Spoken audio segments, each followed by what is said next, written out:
Next, one or more than one correct answer type question is two vehicles each moving with speed u on the same horizontal straight road are approaching each other.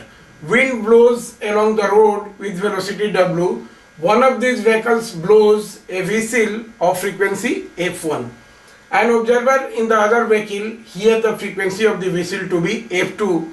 The speed of sound in still air is v. The correct statement or statements are number 1, if the wind blows from the observer to the source, f2 is greater than f1. If wind blows from source to the observer, f2 is greater than f1. C, if the wind blows from observer to the source, f2 is less than f1. And D, if the wind blows from the source to observer, f2 is less than f1. This has been asked in JEE Advanced 2013 plus 3 minus 1 marks. This is a very good example based on Doppler effect of current.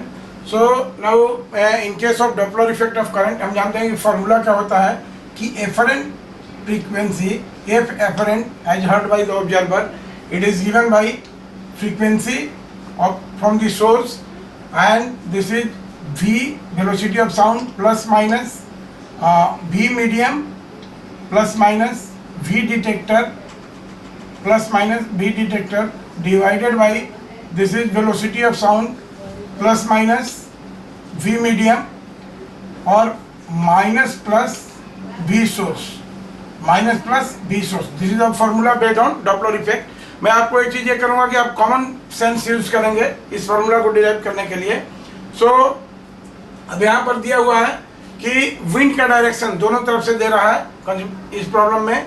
Now सबसे पहले हम ये करेंगे कि when wind is blowing in a direction from observer to source, direction of wind, wind direction है, wind direction is from observer to source. Wind is flowing in a direction from observer to source, मतलब इस direction में wind जा रही है.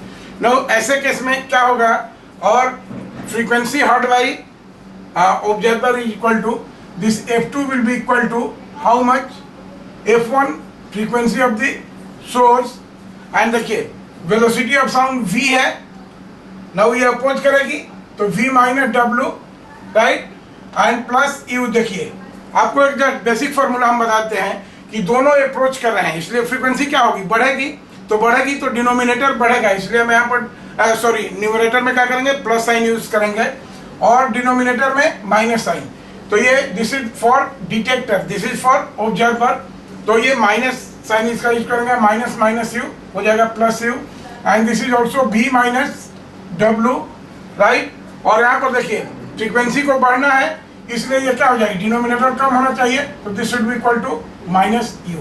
सो finally क्या हो जाएगा, यहाँ से हम देखेंगे कि this implies f2 is greater than f1, right. इस केस में f2 इज मतलब frequency heard by observer is greater than that emitted by the source, right. In second case when direction of wind is from source to observer, this is source to observer, direction of wind is from source to observer. ऐसे case में क्या होगा, wind direction ये हो जाएगा, तो हमारा f2 क्या हो जाएगी, frequency heard by the observer, this is given by f1 frequency of source, right, and this will be equal to v plus w, ये कोऑपरेट करेगा. और ये देखिए फिर फ्रीक्वेंसी चूंकि दोनों क्लोज आ रहे हैं इसलिए फ्रीक्वेंसी बढ़नी चाहिए, this will be equal two plus you divided by v plus w, और ये क्लोज आ रहे हैं तो डिनोमिनेटर घटना चाहिए, तो this is minus you. In this case also f2 is greater than f1, right. f2 is so it is irrespective of, it is ये देखिए it is irrespective of sign of wind velocity, right. It is irrespective of sign of wind velocity. दोनों case में ये होगा, इसलिए हमारा क्या होगा कि if the wind blows from observer to source, f2 is greater than f1, and if the wind blows from source to observer, even then f2 is greater than f1. दोनों केस में. सो यहाँ से हमारा हो जाता है option A option A is correct और यहाँ से हो जाता है हमारा ऑप्शन बी इज करेक्ट. तो it is irrespective of sine of wind velocity in all the cases the frequency heard by observer will be always more than that of emitted by source.